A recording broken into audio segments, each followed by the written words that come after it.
In 1988, CARE committed to assisting the Afghan people in their struggle to rebuild their country.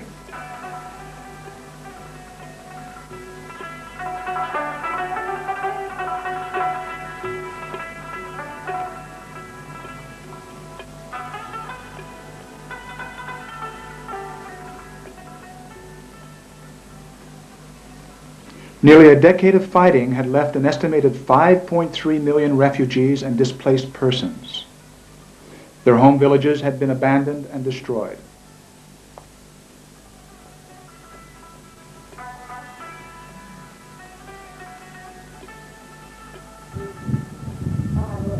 The decision was a risky one. War continued in many areas through which assistance workers had to travel and work. Security risks were significant.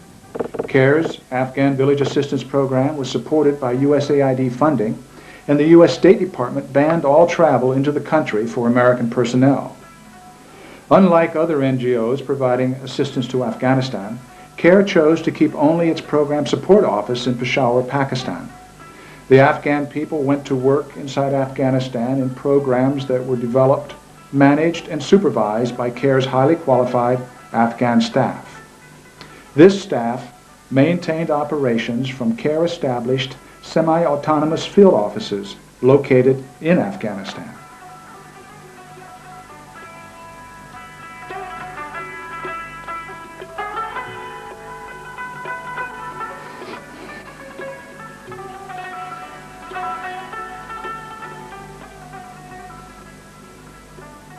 It was clear to CARE field workers that conditions had to be created so that refugees could not only return to Afghanistan, but also survive.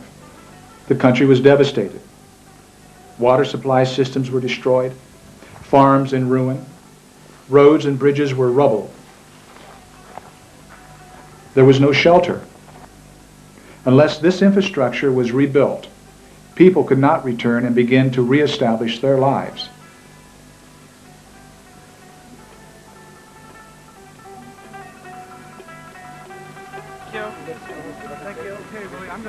Reconstruction priorities were set by Afghan villagers themselves, with guidance and assistance from CARE field staff.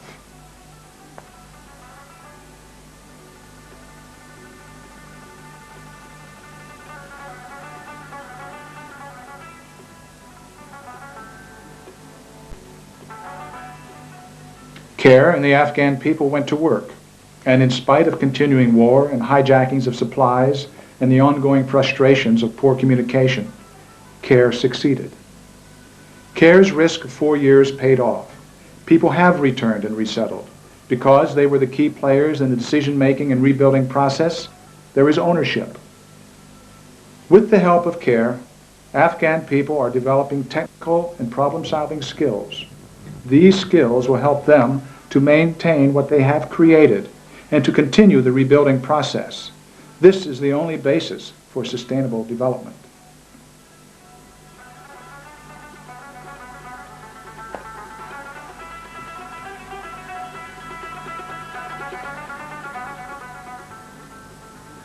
CARE's international staff saw this process in action when they made their first field visits this fall.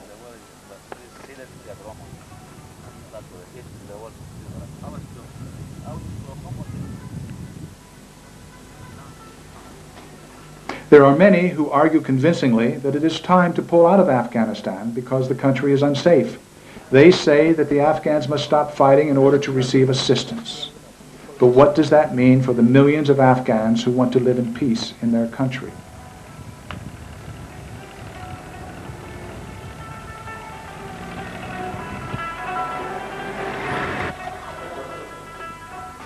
CARE Afghanistan argues that the best chance for peace is to invest in the people who are taking the risks to rebuild and to return to their country. When people can care for their land again, when people can have clean water to drink,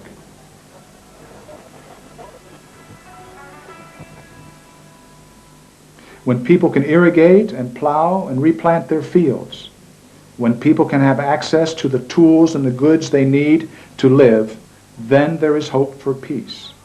But they cannot do it without CARE's help.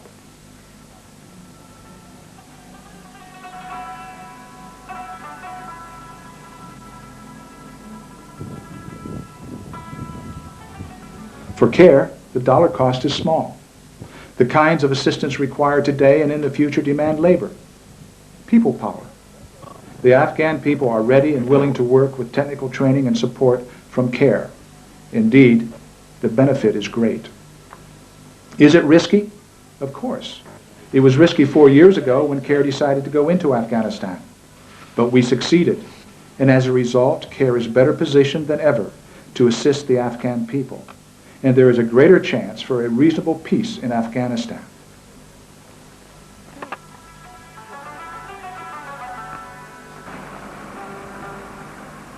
With the signing of a protocol agreement with the government of Afghanistan on October the 21st, 1993, CARE's role in Afghanistan is normalized. By the new year, CARE anticipates opening an office in Kabul, from where CARE can be in daily contact with its field offices. For 4 years, CARE's Afghanistan Village Assistance Program has operated in a complex and dangerous patchwork environment. It is influenced and shaped by international politics, drug money, terrorism, guerrilla warfare, and ethnic and religious rivalries. In spite of it all, and because CARE is both humanitarian and non-political, it succeeded. The Afghan situation is typical of the kind of world that is increasingly common. If CARE abandons all the places where there is racial, religious, ethnic, and political tension, where will we serve?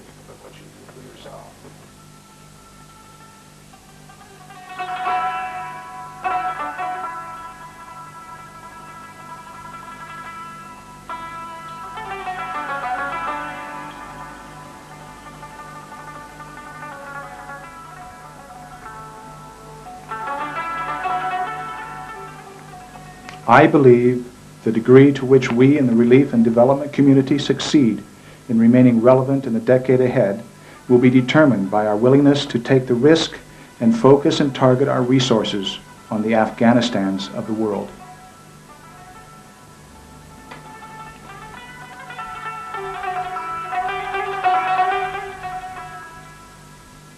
Give you the picture. Okay. Oh, it's a very good project of CARE, certainly, yeah? Okay, I send that one back to headquarters. Yeah. Let's get our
It is winter in Afghanistan.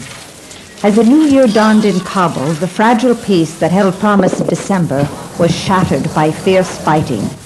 Rival Mujahideen forces switched loyalties in their personal battles for power, and the heart of the city, which had survived the 14-year war, was bombarded by rockets and gunfire.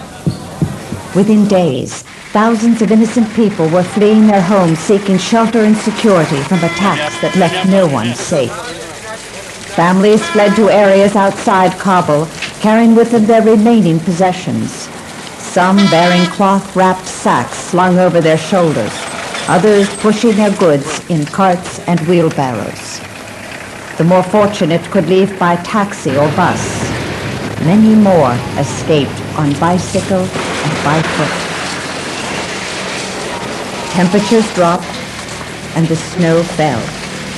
The city was without electricity, water, food, and fuel. Buildings were in flames. As the weeks pass, people continue to run. They are confused and angry and afraid. The need for emergency assistance is desperate. Many voluntary aid and relief groups had to flee Kabul as their own personnel and offices were bombed and rocketed. Or, caught by the fighting, they were isolated from access to food and emergency shelter. CARE was in Kabul when the fighting began. It had just opened its Kabul office in December and initiated its first Food for Work programs. Because food and personnel were pre-positioned in safe areas away from the fighting, CARE was in a unique position to respond to the crisis, and it did. For the estimated more than 250,000 internally displaced people, CARE is able to offer some hope for relief. CARE immediately organized ALERT, the Afghan Logistical Emergency Response Team, to identify areas in and around Kabul where people were fleeing, and to put into place a program of emergency food distribution and temporary shelter assistance. In Karakana, northwest of the city, CARE Alert staff established an emergency food distribution center in the compound of a police station. A system was quickly organized to maximize resources and aid as many families as possible. Today, workers are distributing mixed food items, rice, dal chana, dal mung and ghee from USAID, and wheat from WFP, in addition to tents, tarps, plastic sheeting, and blankets. CARE is carrying out similar activities in 2 other areas outside the city, as well as in its provincial offices in Logar and Maidan Shah. CARE is also serving as a conduit for assistance from outside agencies such as Catholic Relief and Afghan Aid. The ultimate horror and inhumanity of this war is that it has become commonplace and ordinary, not only for those watching securely from outside Afghanistan, but also for those who suffer most directly, the people of Kabul. While battles rage, the innocent, mothers, fathers, old people, children, wait and hope. They struggle to survive together, moving when they are forced, sharing shelter, cooking over common fires. Day after day, the pattern repeats itself. The Afghan people wait and hope and go on surviving. How long will the winter cold last? Will the emergency rations hold? Can we give shelter to one more displaced family? Will rockets suddenly hit this area? Will people continue to care enough to remember us? Will the fighting ever end? Will our children know peace? It is winter in Afghanistan.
The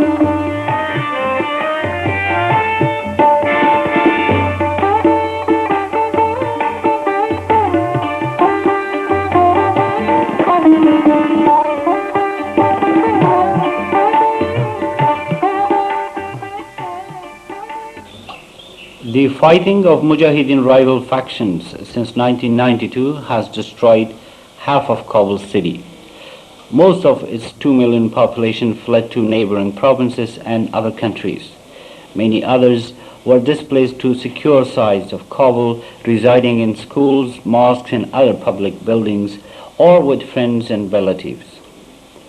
With no power, no water, no money, and severe winter, especially the food blockade imposed by rival factions imposed the most fatal situation to those who stayed inside the capital. At such critical condition, CARE Afghanistan, one of the leading non-governmental organizations in Kabul, was able to provide relief assistance to over 20,000 families in the form of food and non-food items. Over 800,000 Kabulites benefit from the water and sanitation program furnished by CARE International. We cannot share the joy and aspiration of those who benefit from the emergency food and shelter distribution in the face of ceaseless fightings. It needs to be emphasized that poor families, the widows, and the displaced families are among the neediest population that CARE International address the most.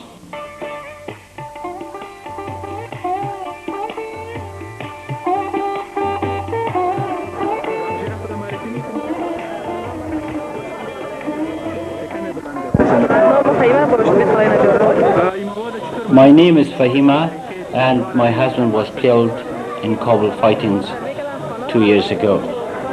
I'm here with my slip to receive assistance from CARE International.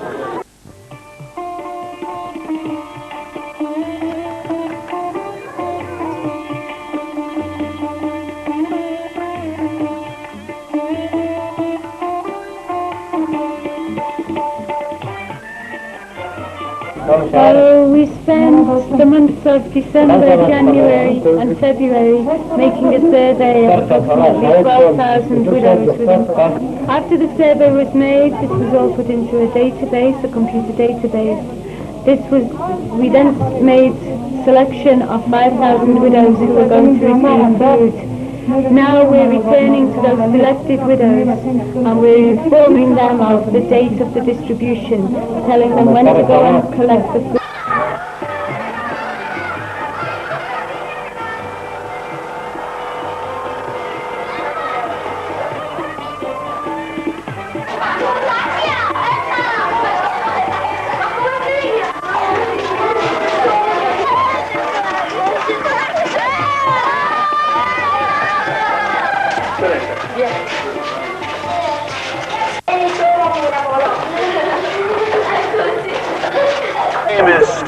I'm the emergency coordinator for CARE International here in Kabul, Afghanistan. My friends and I are standing in the middle of the Tahi Maskan blocks, which are residential housing for government employees. So what we intend to do here in the next few weeks, after some very successful experiments, is move in a series of pumps and trucks and empty the sewage tanks first. And after we manage to get that cleaned up, we'll begin pumping safe water from deep wells that the government ran once before. That requires bringing in our own generators, our own fuel, and in that respect, by providing both basic sanitation and clean water, will significantly reduce any risk of disease for children like these and their parents and grandparents. are fighting. At least half the population of this city has moved from bombed out areas and taken residence with other parts of the city. So half of the children you'll see around me now are probably homeless children who are camping with friends or relatives in blocks such as these. Now, CARE International has been very busy throughout this year distributing food and other kinds of relief supplies to these homeless people who have been spread in numbers of 500,000 or more throughout Kabul. We've provided to between 15 and 20,000 families supplies of food, kerosene, cook stoves, blankets, plastic sheets, in some cases tents to live in or tents to cover the shell holes that have been blasted through their own homes. We see this problem as continuing as long as there's fighting in Kabul, and providing that the supply lines remain open, is that CARE intends to keep distributing supplies to the homeless folks here in places like Tahimaskan. CARE turned 50 years old in 1995. It has been a privilege in its anniversary to carry on a noble tradition. The frustrations, the fears and obstacles faced as we tried to move food into the city of Kabul in 1995 were very similar to the conditions faced by CARE in 1945 in Europe. To those who provide financial, material and moral support to our effort in Afghanistan, we express our sincere gratitude. We in CARE Afghanistan welcome the challenge so that your support and assistance directly reach the most vulnerable communities and families of Afghanistan.